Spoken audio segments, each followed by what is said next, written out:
When my parents looked me straight in the eye and said they could not afford $5,000 for my life-saving surgery while sitting in their newly renovated kitchen, I thought I knew what family betrayal felt like.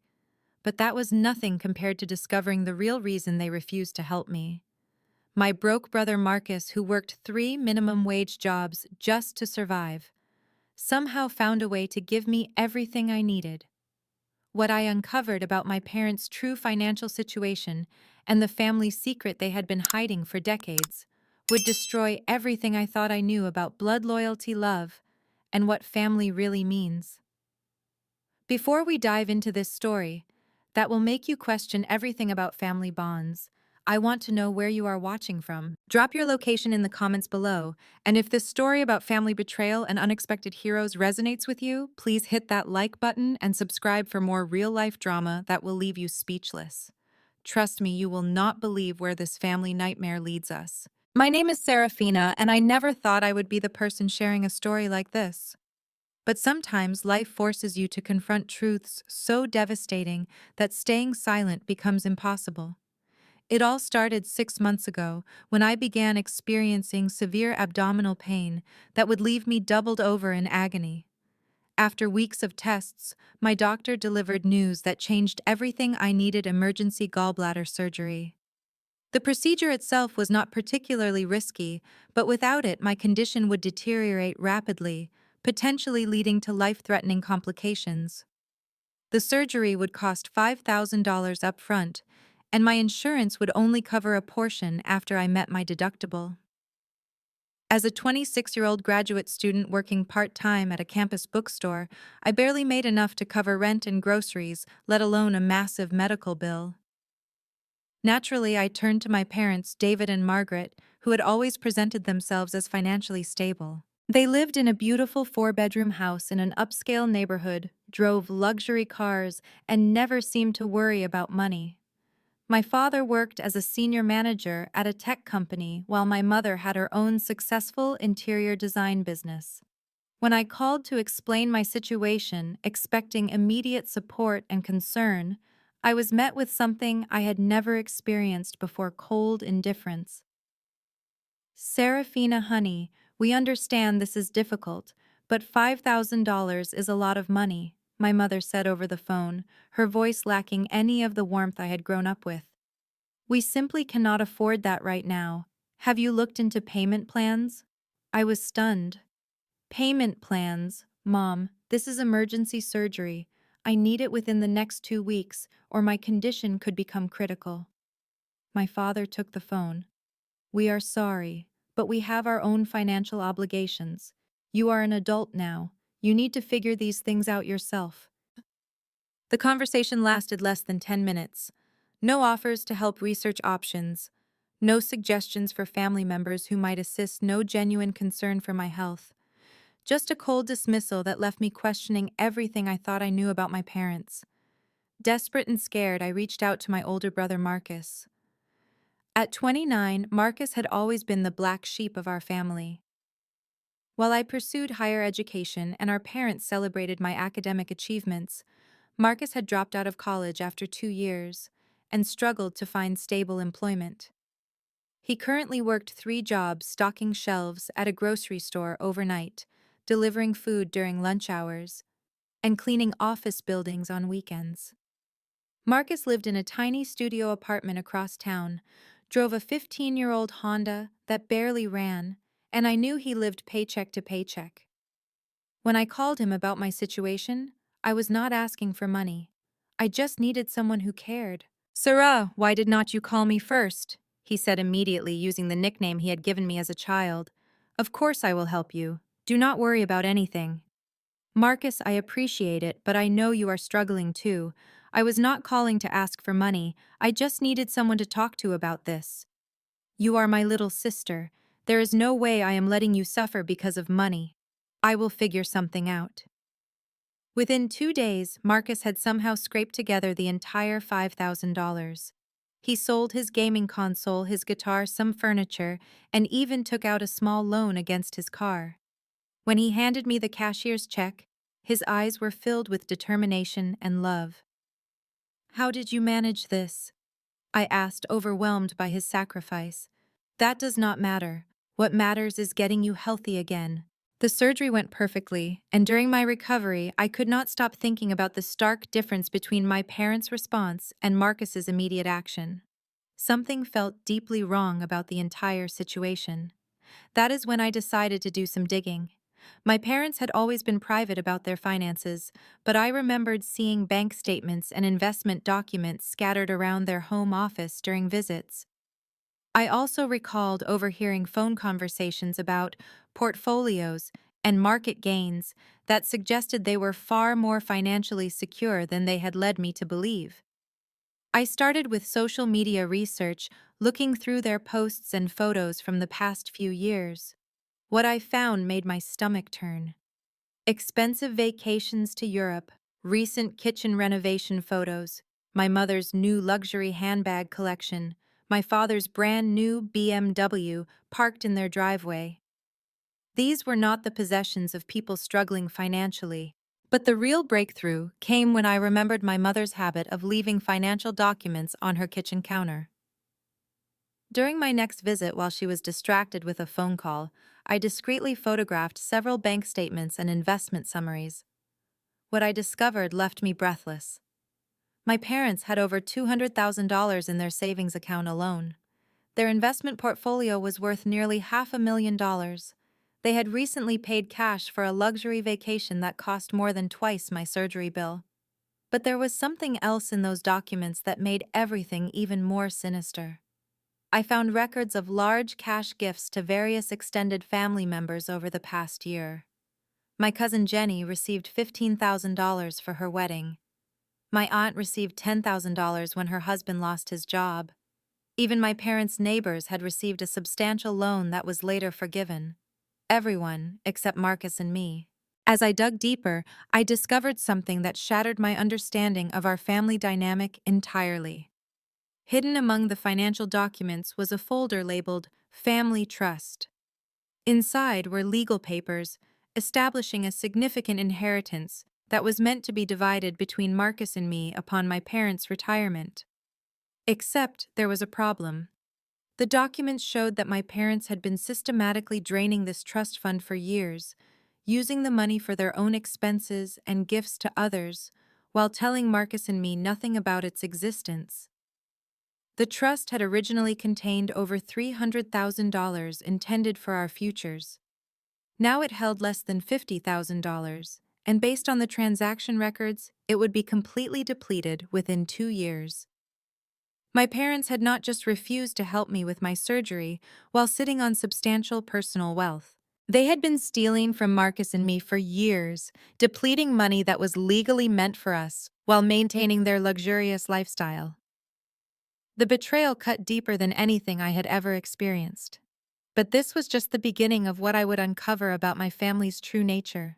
The financial documents were damning, but I needed to understand the full scope of what my parents had done. I spent the next week carefully researching the family trust, and what I discovered made me realize this betrayal went back much further than I had imagined. The trust had been established by my deceased grandfather, my father's dad specifically for Marcus and me. According to the original legal documents which I found through public records searches, Grandpa had been very clear about his intentions. He wanted to ensure his grandchildren would have financial security for major life events, like buying homes, starting businesses, or handling medical emergencies. The trust was supposed to be managed responsibly, with my parents serving only as trustees until Marcus and I reached certain age milestones. They were allowed to use the funds solely for our benefit with strict documentation requirements and regular reporting to the trust attorney. Instead, I found evidence of years of unauthorized withdrawals, luxury purchases, expensive vacations, home renovations, and generous gifts to everyone except the trust's intended beneficiaries. My parents had been treating our inheritance like their personal piggy bank. But the most devastating discovery was yet to come. I decided to contact the original trust attorney, hoping he might have records or insights about my grandfather's intentions. What he told me during our phone conversation changed everything I thought I knew about my family. Serafina, I have been wondering when you or Marcus would contact me, Attorney Williams said. Your grandfather was very specific about his wishes, and frankly, I have been concerned about the lack of communication from your parents regarding the trust management. What do you mean? I asked. Well, according to the trust documents, your parents were supposed to provide annual reports about the trust's status and any major decisions affecting the funds. I have not received a single report in over 5 years. Additionally, your grandfather included provisions for emergency distributions, specifically mentioning medical expenses as a priority. My heart started racing. Emergency medical expenses.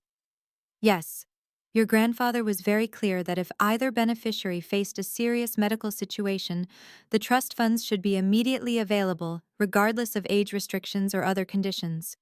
He had experienced financial hardship during his own medical crisis and wanted to ensure his grandchildren never faced the same situation.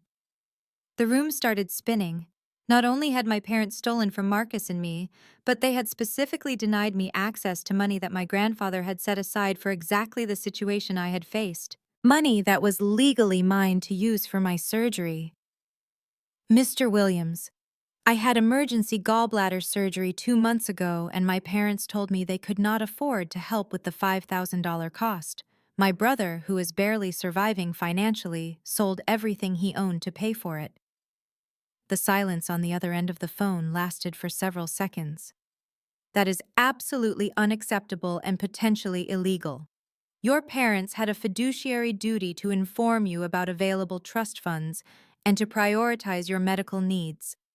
I need to review the trust documents immediately and investigate what has been happening with the account. Within 48 hours, Attorney Williams had uncovered the full extent of my parents' financial misconduct. The trust account showed a pattern of unauthorized withdrawals that violated every aspect of their fiduciary responsibility. They had spent nearly $250,000 of Marcus's and my inheritance on themselves and others. But there was more. Attorney Williams discovered that my parents had been forging documents to cover their tracks, creating fake expense reports that claimed trust withdrawals were for Marcus's and my benefit when the money had actually funded their lifestyle. This was not just unethical family behavior, it was criminal fraud. Serafina, this situation requires immediate legal action, he told me. Your parents have committed multiple felonies, including embezzlement fraud and breach of fiduciary duty. But before we proceed, I need to ask, are you prepared for the consequences of pursuing this? This will likely result in criminal charges and will definitely destroy your relationship with your parents. I thought about Marcus working 3 jobs selling his treasured possessions and taking on debt to save my life while our parents sat on hundreds of thousands of dollars that partially belonged to us. I thought about my grandfather who had worked hard his entire life to provide security for his grandchildren only to have his wishes completely betrayed by his own son. I need to talk to Marcus first, but yes, this cannot continue. When I showed Marcus the evidence, his reaction surprised me. Instead of anger, I saw something that broke my heart: resignation. I always knew something was wrong, Sarah. The way they treated me differently, like I was a disappointment while you were the golden child. But I never imagined it was this calculated.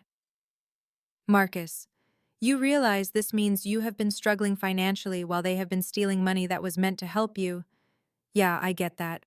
But what hurts more is realizing that when you needed help, they chose to let you suffer, rather than use money that was already yours. That is not just theft, that is cruelty. We decided to confront our parents together before involving law enforcement. Attorney Williams advised us to document everything and recommended recording the conversation for legal purposes. The confrontation took place at their house on a Sunday afternoon. Marcus and I arrived unannounced, carrying copies of all the financial documents and trust records. "We need to talk," I said as soon as my mother opened the door. They led us into their expensive living room, probably assuming this was a social visit. The contrast between their luxurious surroundings and Marcus's worn-out clothes made the injustice even more obvious. "We know about the trust fund," Marcus said, simply placing the documents on their coffee table. The color drained from both of their faces instantly. "We know you have been stealing from us for years," I continued. "We know about the fake expense reports, the unauthorized withdrawals, and the legal obligation you had to help me during my medical emergency." My father was the first to speak, and his response revealed everything about their character. "That money was not really yours yet. We were managing it responsibly, and we have every right to make decisions about family finances." "Responsibly?" Marcus stood up, his voice shaking with controlled anger. "You spent our inheritance on luxury vacations while I worked 3 jobs and could not afford to fix my car.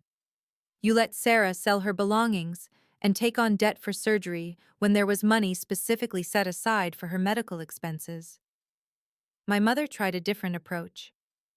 "You have to understand, we have worked hard for everything we have. We deserve to enjoy our success, and we always intended to help you eventually."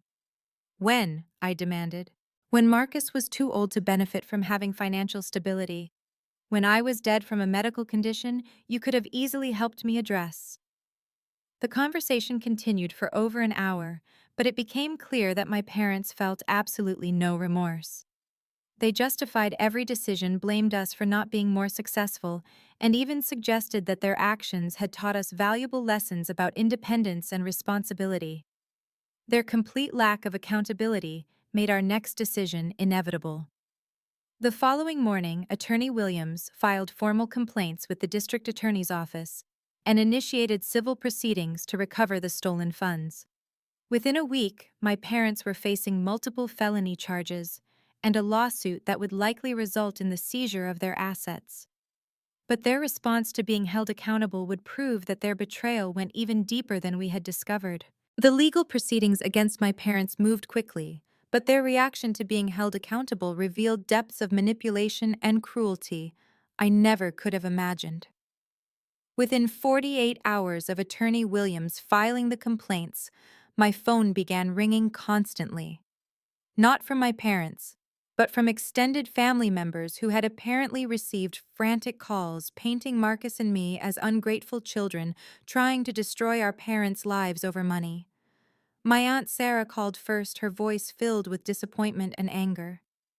"Serafina, I cannot believe you would do this to your parents.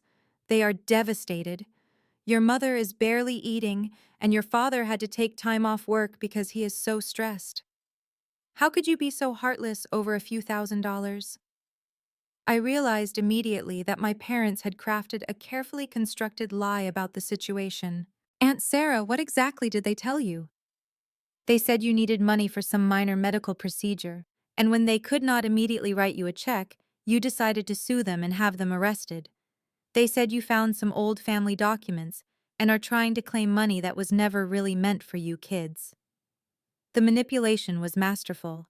They had reduced a $250,000 embezzlement scheme to a petty family argument over a small loan and positioned themselves as the victims of greedy children. Over the next few days, I received similar calls from cousins, family friends, and even former neighbors. My parents had apparently launched a full-scale campaign to isolate Marcus and me from anyone who might support us. But their strategy contained a critical flaw: they had underestimated the people who truly knew us. Jenny, my cousin, who had received the $15,000 wedding gift, called me 3 days after the family drama exploded. "Sarah, I need to know what is really happening. Your parents' version does not make sense, especially knowing how you and Marcus actually are." I decided to tell her everything, sharing the financial documents and explaining the full scope of what we had discovered. Her reaction was immediate and intense. "Oh my God! The money they gave me for my wedding came from your inheritance." "According to the trust documents and bank records, yes. You received $15,000 that was supposed to be held for Marcus and me." Jenny was quiet for a long time before speaking again. "Sarah, I had no idea. If I had known, I never would have accepted that money. But there is something else you need to know. Your parents made me promise never to tell you or Marcus about their gift. They said it was because they did not want you to feel bad about not being in a position to receive similar help yet." "What do you mean?"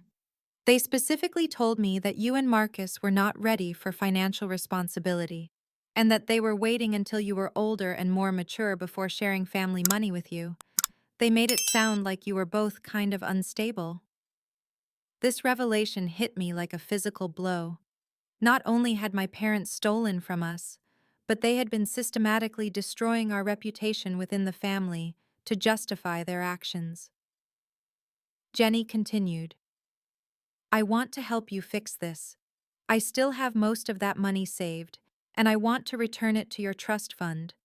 But more importantly, I think other family members need to know the truth. Within a week, Jenny had become our first ally, and her support created a domino effect throughout our extended family. My Aunt Carol, who had received the $10,000 loan during her husband's unemployment, reached out next. Like Jenny, she had been sworn to secrecy about the financial help and told that Marcus and I were not ready for such assistance. Your parents said you were both struggling with maturity issues and that giving you access to money would be harmful, Carol explained. But I have watched you work your way through graduate school while maintaining excellent grades, and I have seen Marcus working multiple jobs without ever complaining. None of their characterizations made sense. Carol not only offered to return the money she had received, but also provided crucial information about my parents' financial manipulations. Serafina, your parents asked me to lie if anyone ever asked about the loan. They wanted me to say I was paying it back in small installments even though they had already told me it was forgiven. They seemed very concerned about maintaining some kind of official story about their finances. This pattern of deception extended far beyond family members. Through Carol's connections, I learned that my parents had been presenting different versions of their financial situation to different people for years. To the family, they portrayed themselves as generous benefactors helping struggling relatives. To their wealthy friends, they presented themselves as successful but not wasteful. To financial advisors and attorneys, they claimed to be responsibly managing family assets. The web of lies was extensive and carefully maintained, but our growing alliance was about to face its most critical test yet. Marcus and I were scheduled to appear in court for a preliminary hearing regarding the criminal charges against our parents, and we knew they would not go down without a fight. Attorney Williams warned us that my parents had retained an expensive criminal defense attorney who was known for aggressive tactics and character assassination. They are going to try to paint you both as troubled adults with unrealistic expectations and possible substance abuse or mental health issues, he explained. They will claim that the trust fund was being managed appropriately and that your medical emergency was not as serious as you claimed. They may even suggest that Marcus pressured you into this legal action because of his own financial desperation. But we had been building our own case carefully, and our family allies had provided evidence that would be difficult for my parents to explain away. Jenny had kept detailed records of her conversations with my parents about the wedding money, including text messages that specifically mentioned keeping the gift secret from Marcus and me. Carol had similar documentation about her loan and the instructions to lie about repayment. More importantly, we had discovered that my parents' pattern of financial manipulation extended beyond family relationships. Through public record searches, I found that my parents had declared significantly lower income on certain legal documents while simultaneously claiming higher income on others, depending on what was advantageous for their situation. This type of financial misrepresentation could result in additional criminal charges. But the most damaging evidence came from an unexpected source, their own financial advisor. Robert Martinez had been managing some of my parents' investments for 3 years, and when Attorney Williams contacted him during the investigation, he revealed information that stunned everyone involved. David and Margaret told me they were managing a family trust for their children's benefit, Martinez explained during his deposition. They specifically said they needed to maintain liquidity in their personal accounts because they might need to make emergency distributions to their kids at any time. Based on that representation, I recommended keeping larger cash reserves than I normally would for clients their age. This meant my parents had been lying to their own financial advisor, claiming they needed to keep money available for Marcus's and my emergencies, while simultaneously refusing to help us when emergencies actually occurred. Martinez continued, "When I asked about their children's financial situations during our annual reviews, David always said the kids were doing fine and did not need help yet, but that they wanted to be prepared. It never occurred to me that they might be refusing to help during actual emergencies."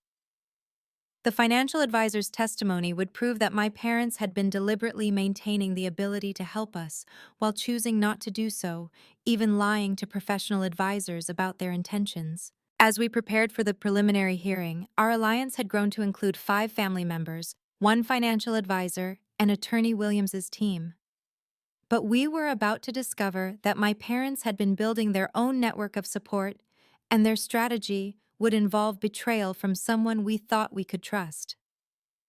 The battle for justice was about to become far more personal and painful than any of us had anticipated. The preliminary hearing was scheduled for a Tuesday morning, and Marcus and I felt confident going in. Our alliance seemed solid, our evidence was overwhelming, and Attorney Williams had assured us that the financial documentation alone would be sufficient to proceed with criminal charges. But the night before the hearing, everything changed with a single phone call. Jenny called me at 11:30, her voice shaking with what I initially assumed was nervousness about testifying. "Sarah, I need to tell you something, and you are going to hate me for this." My stomach immediately dropped. "What happened?" "Your parents came to see me today. They brought their lawyer and they explained some things that I had not understood before." I could feel the betrayal coming before she even continued speaking. "They showed me legal documents proving that the trust fund money was never actually supposed to go to you and Marcus until you were 35 years old. They said Attorney Williams has been misleading you about your legal rights, and that the emergency medical provision only applied if you were completely unable to work." "Jenny, that is not true. We have seen all the original trust documents." But Sarah, their lawyer, explained that there are multiple versions of trust documents, and the one you found was an early draft that was never finalized. The real trust has different terms, and your parents have been managing it exactly as they were supposed to. My heart was racing. "So you are not going to testify tomorrow?" "I cannot testify to something that might not be true. And Sarah, there is something else. They told me that Marcus has been pressuring you to pursue this legal action because he owes money to some dangerous people. They are worried that he is using you to try to get quick access to money that is not legally available yet." The manipulation was brilliant and devastating. My parents had crafted a story that played on family loyalty while painting Marcus as the real villain manipulating his innocent sister. "Jenny, you have known Marcus his entire life. Do you really think he would manipulate me into falsely accusing our parents of crimes? I do not know what to think anymore. Their lawyer was very convincing and they showed me official-looking documents.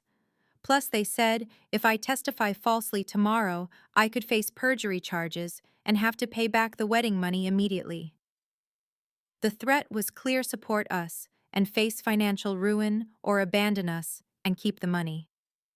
After Jenny hung up, I immediately called Carol, hoping our other key ally would remain solid. But Carol's phone went straight to voicemail, and when I tried calling her husband, he told me she was not available to speak with me. By morning, our alliance had crumbled. Jenny officially withdrew her support, and Carol sent a text message saying she had learned new information that made her unable to testify on our behalf. Worse yet, when Marcus and I arrived at the courthouse, we discovered that my parents had not only neutralized our family support, but had actively turned it against us. Standing beside my parents and their expensive legal team was my cousin David, Jenny's older brother, who apparently was prepared to testify that Marcus had approached him months earlier asking about getting money out of the family and had seemed desperate and possibly on drugs. This was a complete fabrication, but it fit perfectly into my parents' narrative that Marcus was an unstable manipulator who had convinced his naive sister to pursue frivolous legal action. The preliminary hearing was a disaster. Without Jenny's testimony about the secret nature of the family gifts, And without Carol's evidence about the loan forgiveness, our case suddenly looked much weaker. The financial documents were still damning, but my parents' attorney successfully argued that trust fund management decisions were complex and that beneficiaries often misunderstood their rights. More devastating was Cousin David's testimony, which painted Marcus as an unstable person with a history of poor decisions and possible substance abuse issues. Even though Marcus had never touched drugs and rarely even drank alcohol, David's testimony sounded convincing because it built on years of family narratives about Marcus being the troubled child. Your Honor, my parents' attorney argued, this case represents a family tragedy where two young adults, one of whom may be struggling with addiction issues, have been misled by an attorney who failed to properly explain trust fund restrictions to them. Rather than accepting that they must wait until the proper age to access their inheritance, they have chosen to destroy their parents' reputation and financial stability through false criminal accusations. Judge Morrison seemed sympathetic to this narrative, especially when my parents' attorney presented the alternative trust documents that supposedly proved Marcus and I had no legal right to the money until we turned 35. Attorney Williams fought hard, but without our family witnesses, he could not prove that my parents had been systematically lying to relatives about our supposed immaturity and unreadiness for financial responsibility. The preliminary hearing concluded with Judge Morrison allowing the criminal charges to proceed, but expressing serious concerns about the motivations behind these accusations and setting a high bail amount that would require significant collateral.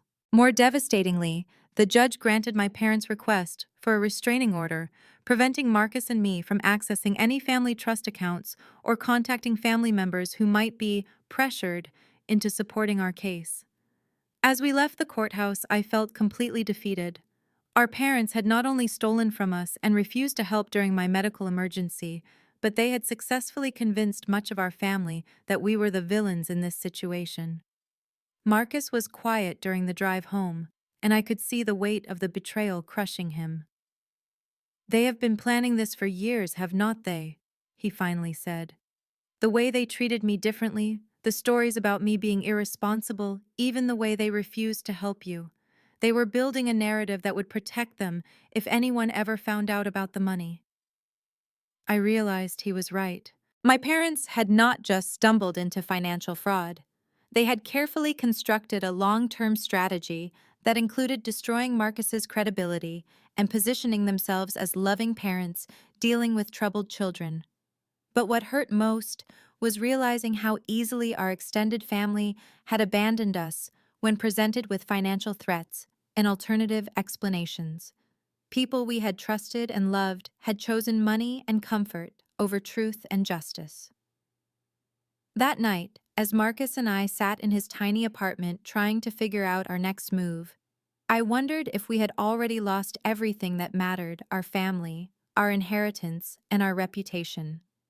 But sometimes the darkest moments reveal unexpected sources of light, and we were about to discover that not everyone in our lives was willing to let injustice prevail. The week following the preliminary hearing felt like the longest of my life.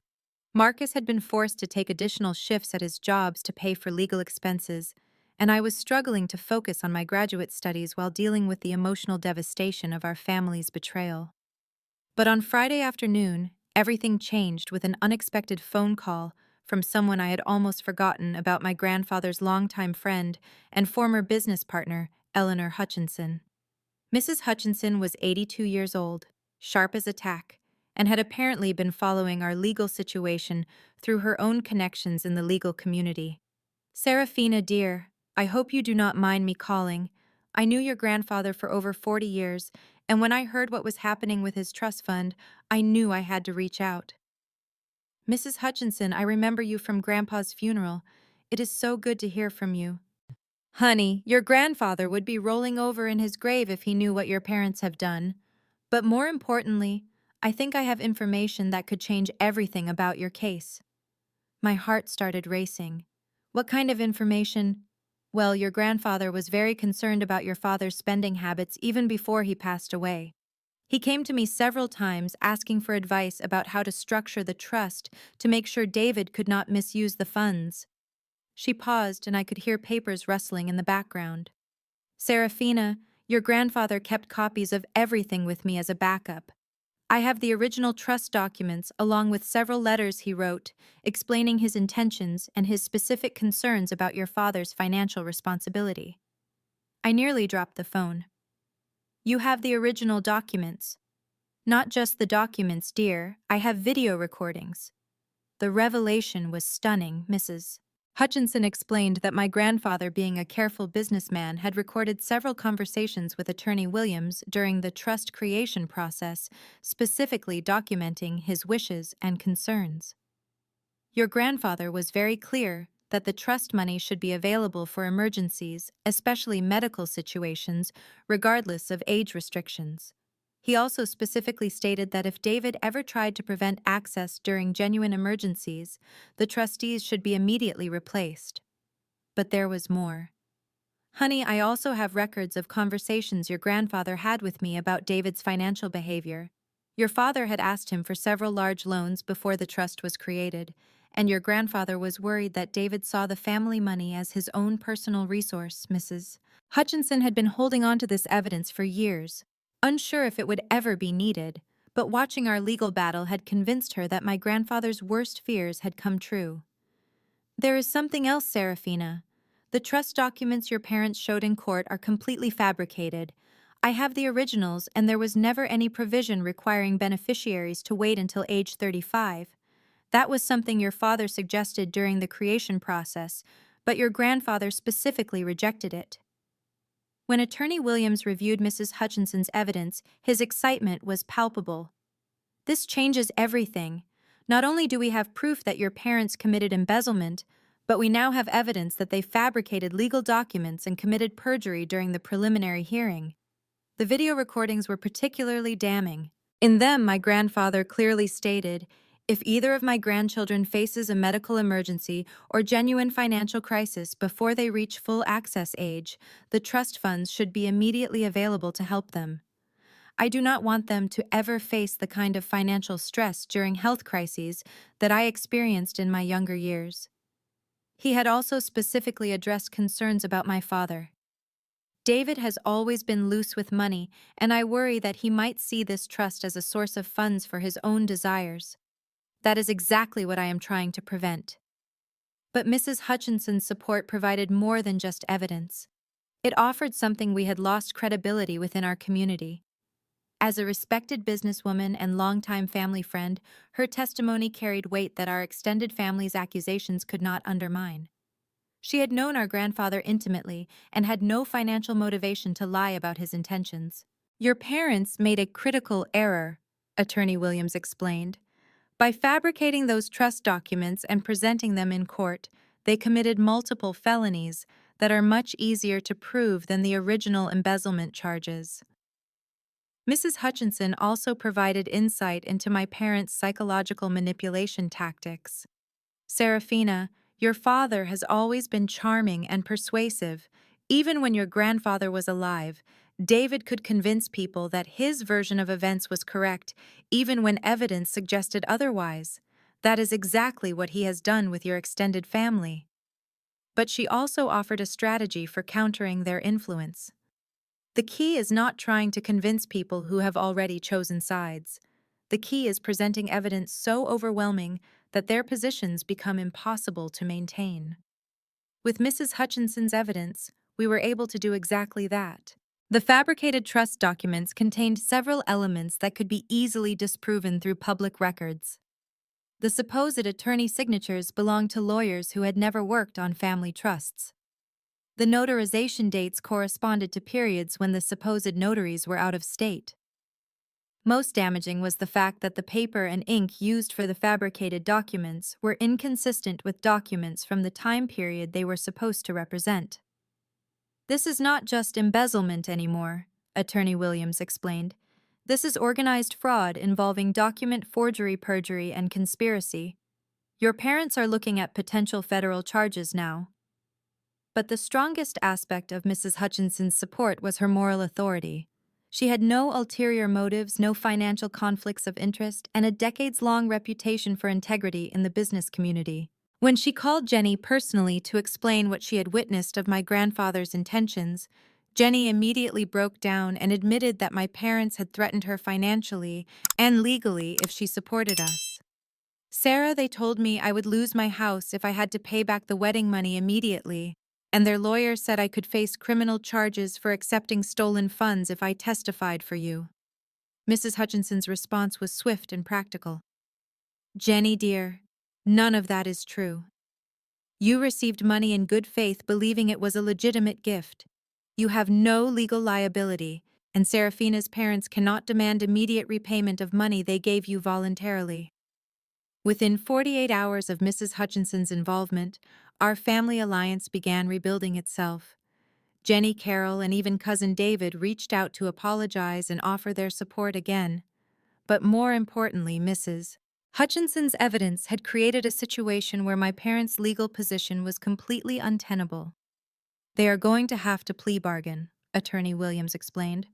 Fighting these charges would require them to claim that a respected 82-year-old businesswoman is lying about her decades-long friendship with your grandfather and that she fabricated multiple forms of evidence over several years just to help you steal money. No jury would believe that.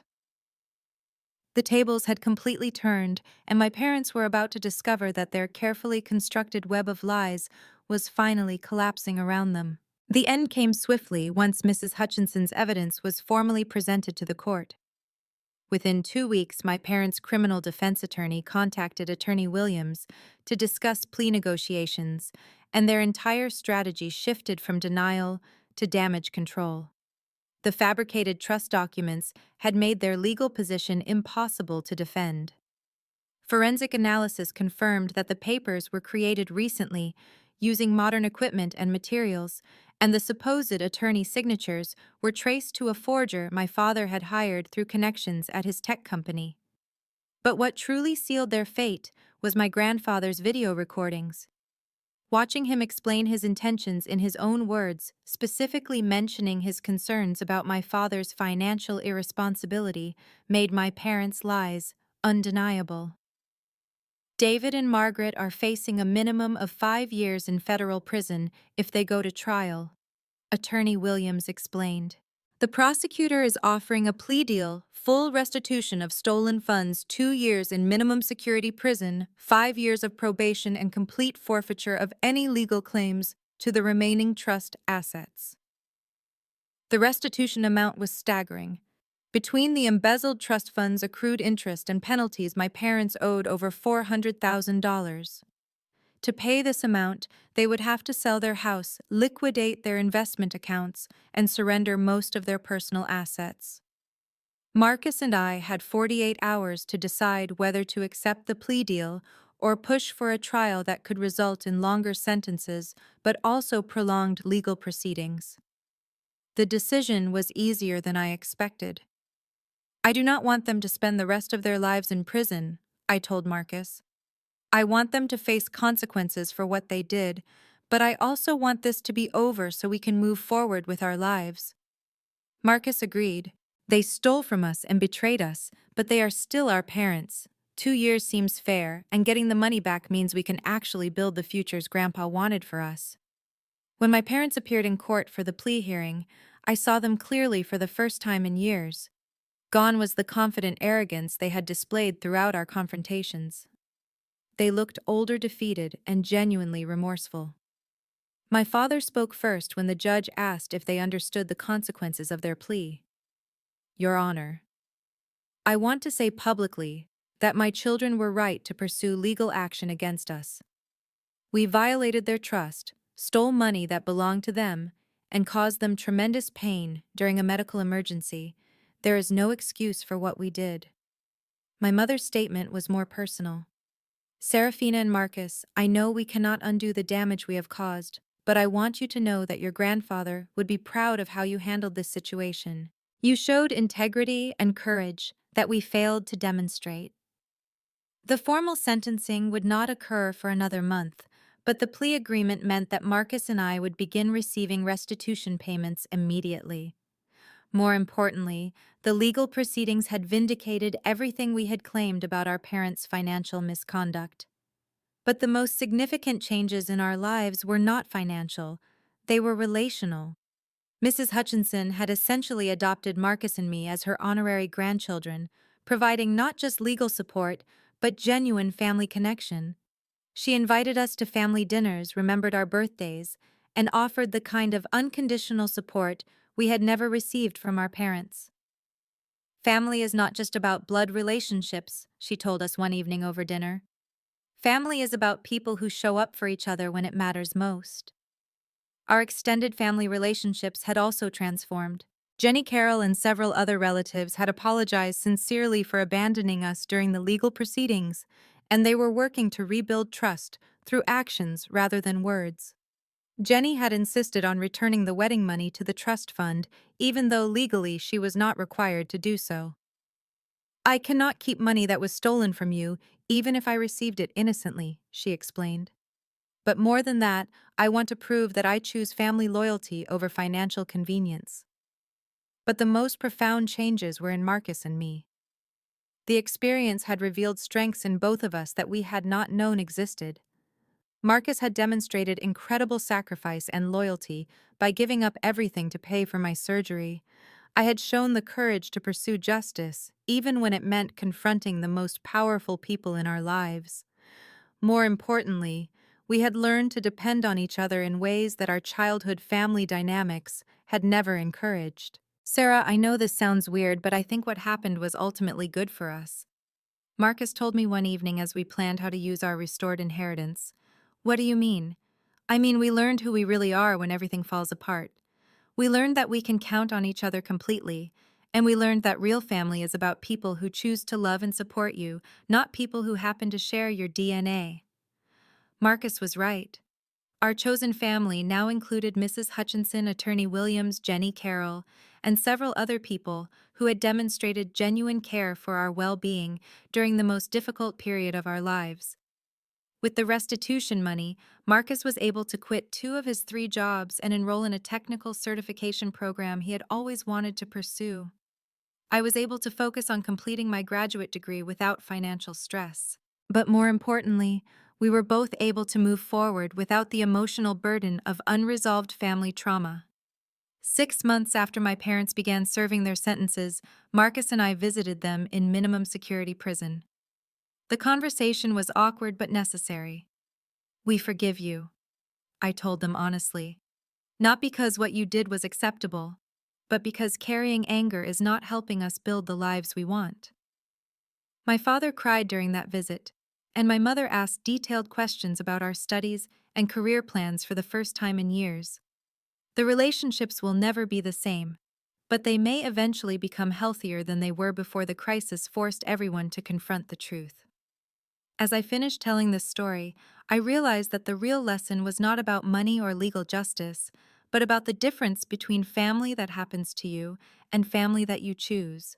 Have you ever discovered that the people you thought you could count on were not really there for you when it mattered most? Or maybe you have experienced the opposite, someone unexpected, stepping up to support you during your darkest moments. I would love to hear your stories about chosen family versus blood family in the comments below. If this story about family betrayal, unexpected heroes, and finding justice resonated with you, please hit that like button and subscribe for more real-life drama that proves truth really is stranger than fiction. Share this video with anyone who needs to hear about the power of standing up for yourself, even when the people who should protect you are the ones causing harm.